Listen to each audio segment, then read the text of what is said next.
O Senhor esteja convosco. Ele está no meio de nós. Proclamação do Evangelho de Jesus Cristo segundo Mateus. Glória a vós, Senhor.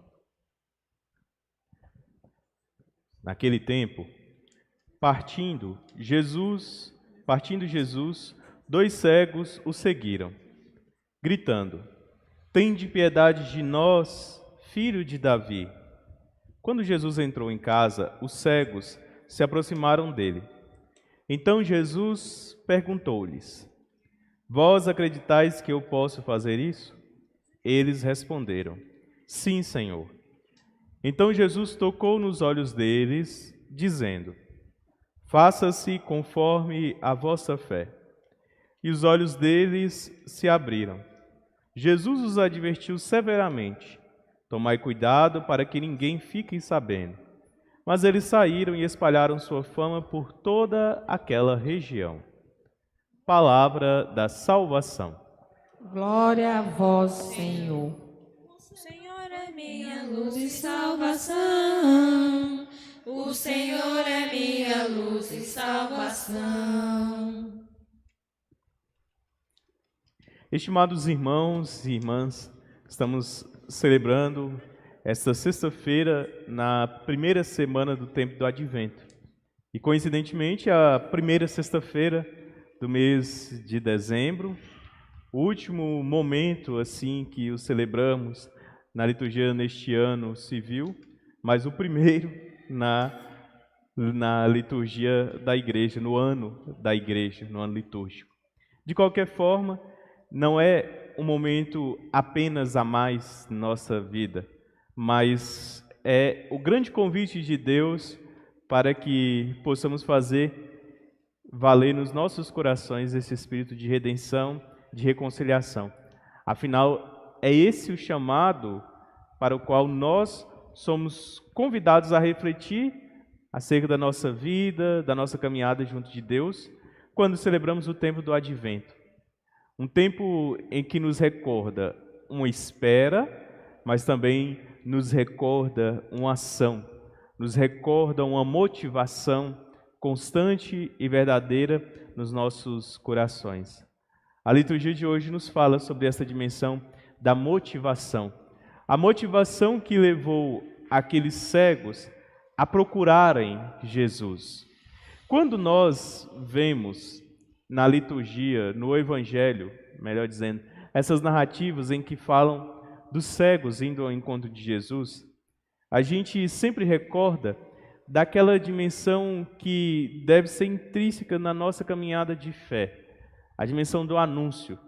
Afinal, se os cegos, se alguém não tivesse contado para eles que Jesus estava ali, ou quem era Jesus, muito provavelmente eles não teriam as condições, de saber dessa passagem, ou saber de fato quem era aquele homem. Então, anterior a essa motivação deles, existiram aqueles que contaram: por aí vem aquele que é o Senhor, o Salvador, como nós cantamos o Salmo ontem, bendito aquele que vem em nome do Senhor. Então o Senhor vem passando, entregando a nós o seu caminho de conversão, o seu caminho de salvação. Mas por muitas ocasiões, nós estamos como essas pessoas que estavam à beira do caminho.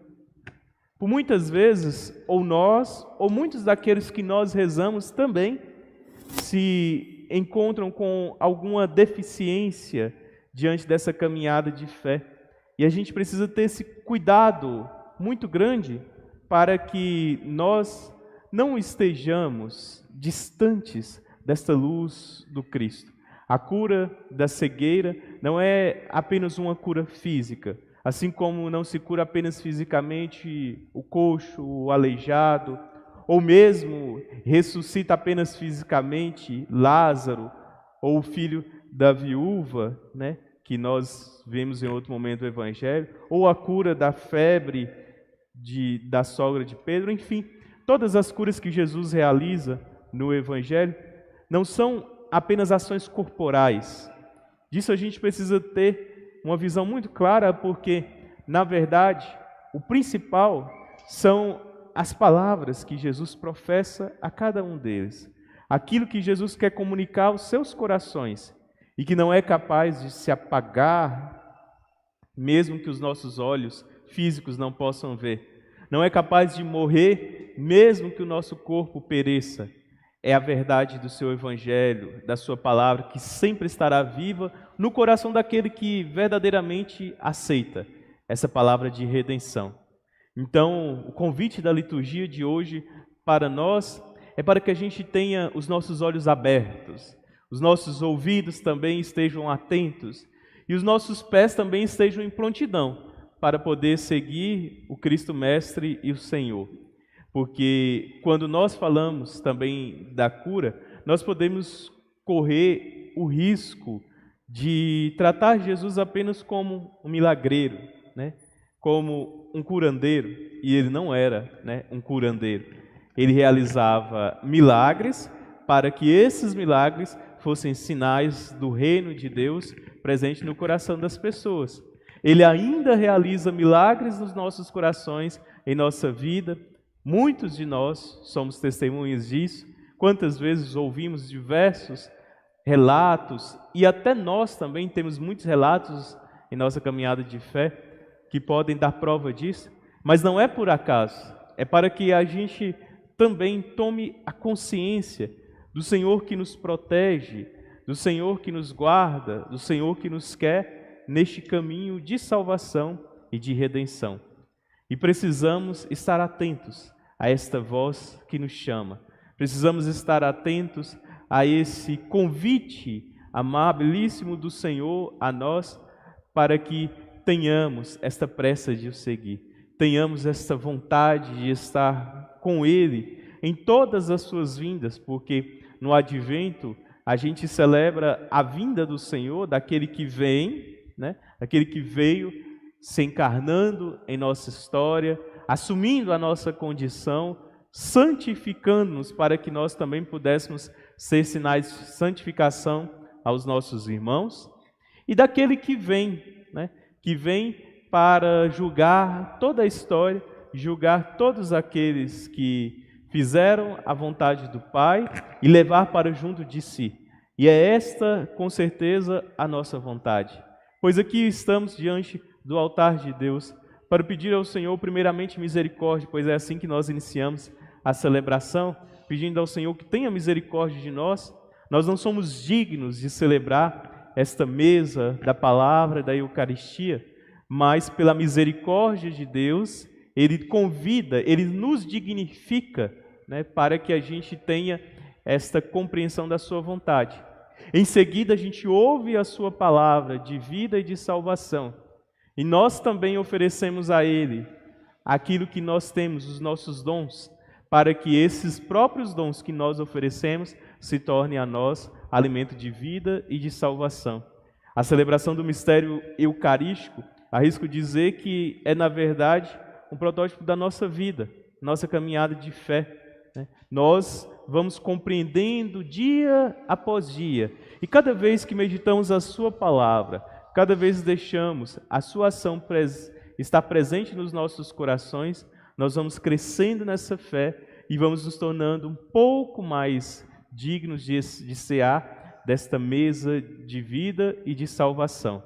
Por isso a liturgia de hoje tanto nos fala, como aqui dizíamos ao início da reflexão, pois celebramos a memória, né, a memória do Sagrado Coração de nosso Senhor Jesus Cristo, justamente nesse tempo de preparação, o tempo do Advento, que é um sinal de Deus, um convite para nós, para que a gente se volte à imagem do seu Sagrado Coração e que a gente possa colocar como propósito nesse tempo do Advento, que muito mais do que as ações externas neste Natal, que a gente tenha um coração mais próximo à sua vontade, o seu amor santificador, que a gente tenha um coração manso e humilde, capaz de compreender a vontade do Pai, e que assim possamos nos aproximar da sua verdade e do seu amor. Somente o Sagrado Coração de Jesus para nos tornar verdadeiramente mansos e humildes, a ponto de reconhecer que dele provém tudo o que é necessário para a nossa salvação. Seja as curas físicas, nós aqui rezamos no início da celebração pelos nossos irmãos que se colocam diante do altar pedindo a Deus as curas físicas para si, elas também são necessárias. Se for a vontade de Deus, né, da sua providência, que for necessário para a salvação desses nossos irmãos, que o Senhor, pela poderosa intercessão da Virgem Maria, os conceda aquilo que é necessário. Mas que todos nós também tenhamos essa cura espiritual, essa abertura dos nossos olhos espirituais para enxergarmos aquilo que Ele mesmo nos revela. Que o nosso Deus nos abençoe e nos torne verdadeiramente atentos àquilo que Ele tem a nos revelar. E que este tempo do Advento, ainda no início, nos torne capazes de preparar devidamente para celebrarmos o seu Santo Natal com coerência, com verdade, nos nossos corações, em nossa vida. Assim o seja. Amém. Jesus manso e humilde de coração, fazei o nosso coração semelhante ao vosso.